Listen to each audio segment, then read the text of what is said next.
If we have the courage, to open the door and get in the game, especially if we're surrounded by a great team, we always discover that we're braver than we believe, stronger than we seem, and smarter than we think. And that's the gift that I try to give from stage. And I do it by using some crazy examples and stories from my sport of adventure racing. Just out of curiosity, has anybody here ever heard of adventure racing before like 1 minute ago? So it's a sport that was invented by a crazy, awesome Frenchman, and the race director will ask you to meet them in the most remote place they can find on Earth. And they hand each team a set of maps and compasses and rules, and the next morning they say, ready, set, go. We'll see you guys in 600 to 1,000 miles. Whichever team gets there first wins. Here's a real kicker. Everyone on the team has to stay together within 50 yards of each other from start to finish. So based on the rules of this crazy sport and the fact that we couldn't say that we were successful unless all of our teammates also crossed the finish line, which sounds very familiar to every manager and leader in this room.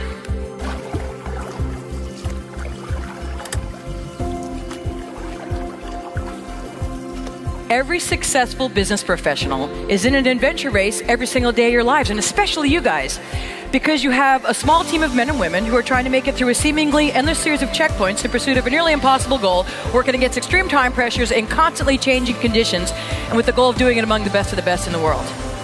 Hi, adventure racers. Are you guys ready for an awesome adventure?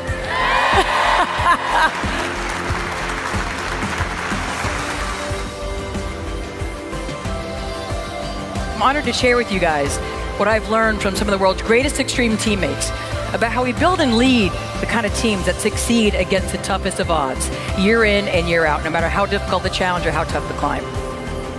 The 8 essential elements of extreme performance. And this is how we build and lead world-class teams that are better together than any individual could ever be alone. And I'm going to share the highlight reel with you guys today.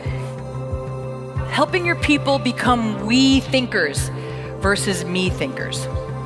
A we thinker walks out their front door or walks into your hotel every single day and says, you know what? There's a world full of teammates for me here. Not a world full of people I have to get over, around, and through to accomplish my goals. It's all about taking your core strengths and talents and background and experience and competency and saying, you know what? We're not just going to find a way to tilt the game board in our favor. Maybe we're going to be the ones who find a way to completely change the game.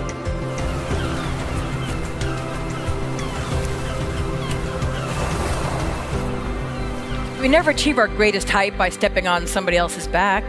We always achieve our greatest height when we put our teammates on our shoulders. And we don't inspire the people around us by showing them how awesome we are.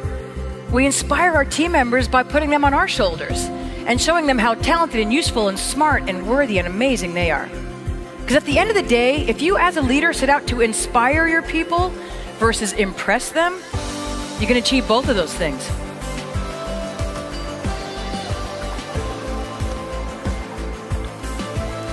You never have a goal you can accomplish alone, do you? Absolutely not. And if you do, it's not big enough. What makes us valuable to our team members isn't even necessarily what we know. Very often it's based on what we're willing to learn along the way.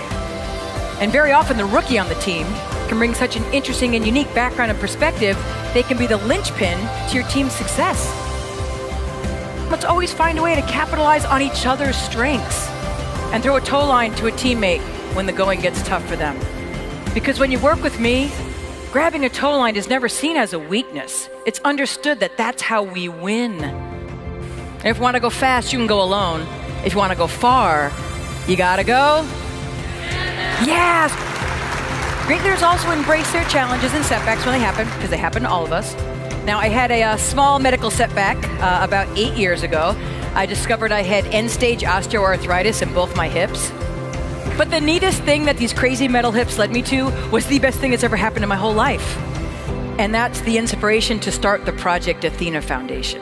And what we do at Project Athena is my semi-broken adventure racer friends and I help survivors of medical or traumatic setbacks live an adventurous dream as part of their recovery. Because at the end of the day, you're never defined by your setback. You're defined by your comeback.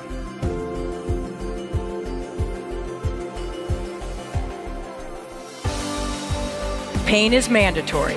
Suffering is optional. You guys ready to race? You guys ready to bring it? All right, let's count from 5. 5, 4, 3, 2, 1.